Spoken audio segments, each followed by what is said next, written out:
Welcome back, and this is how to fix Panasonic microwave h97 error code.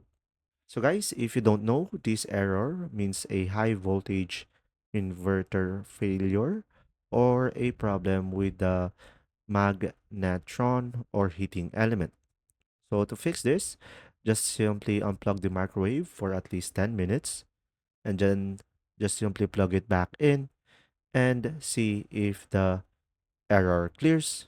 If it doesn't, make sure the microwave is plugged directly into the wall, not an extension cord, because a low voltage can trigger this error.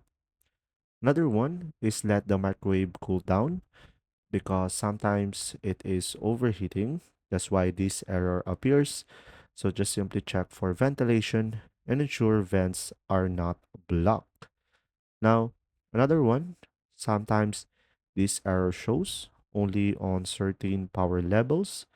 So testing helps if the inverter board is failing.